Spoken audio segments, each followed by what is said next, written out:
To the latest on the diplomatic standoff in the Middle East now, Qatar is in talks with Iran and Turkey to secure food and water supplies. Its biggest suppliers, the United Arab Emirates and Saudi Arabia, have cut ties with the import-dependent country.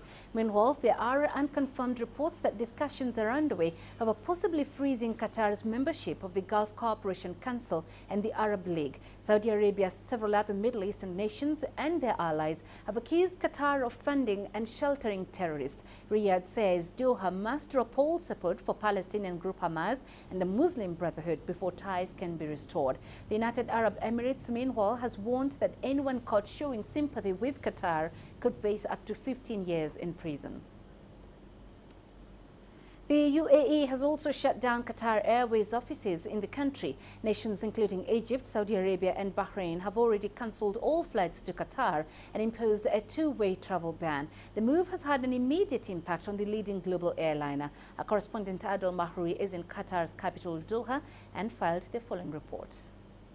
Air transport represented in the national airline here, Qatar Airways, is one of this Gulf country's main economic arteries.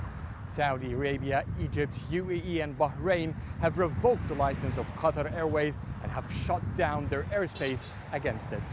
On our way here from Kuwait, the GPS showed the route of our Qatar Airways flight moving away from Saudi Arabian airspace. The Saudi Kingdom is the sole country Qatar shares land borders with. It's also the largest country in the region in terms of land and airspace area. Now, all Qatari flights to Europe, Africa, Latin and North America must fly either to the extreme north or south, occasionally entering Iranian airspace instead to reach its destinations. Accordingly, many flights have been delayed, while those heading to countries that have cut their relations have been cancelled. The airline says it will rebook or refund its passengers with tickets to those destinations. The country's international airport has become very quiet as significant traffic comes from Qatar's Gulf neighbors. Doha owns one of the leading airlines in the region and the world. Qatar Airways has not announced any changes to its price tickets yet, but definitely these diplomatic rifts will add cost and time to a decent sum of its destinations in the world. Adel Mahroui, CGTN, Doha, Qatar. Meanwhile, Senegal says it will recall its ambassador from Doha. The West African nation has expressed solidarity with Saudi Arabia and other Gulf countries in their stance on Qatar. Senegal's neighbor Mauritania, which is a member of the Arab League, severed ties with Doha on Tuesday. Somalia is a member of the Arab League and so far has maintained a neutral stance on the diplomatic standoff between Qatar and Gulf countries. CGTN's Abdulaziz Bilu has more. The ongoing standoff among Gulf countries poses a major challenge for the Arab League. Somalia has chosen to adopt a neutral stance. It wants the Arab League and the Islamic Cooperation body, the OIC, to resolve the diplomatic rift. Some of the countries that have cut ties with Qatar include Egypt, Libya, the United Arab Emirates and Saudi Arabia. Riyadh is Somalia's biggest livestock market, contributing at least 40% to the country's GDP every year. It was also President Mohamed Abdullahi Farmajo's first foreign trip as president, followed by Qatar in May.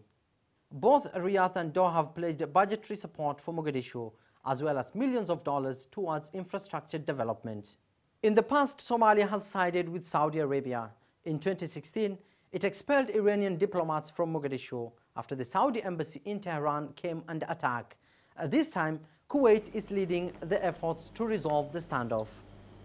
Abdulaziz Bilu, CGTN, Mogadishu, Somalia.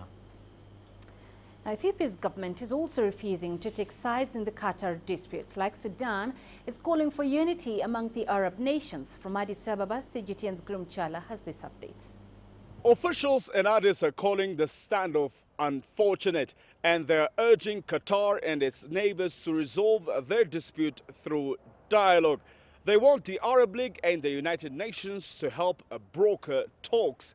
Ethiopia's relations with Qatar have strengthened recently. Just 3 months ago, Addis was the first stop in a three-nation Africa tour by Qatar's Emir Sheikh Tamim. The countries want to collaborate on infrastructure, education and economic issues. So Addis is not about to cut Doha off. For officials here, their priority also is a united front in the Arab world against extremism. Ethiopia is one of the several African nations threatened by Islamist militants, and it says squabbling can only weaken the international response to that scourge. Glumjala CGTN, Addis Ababa, Ethiopia.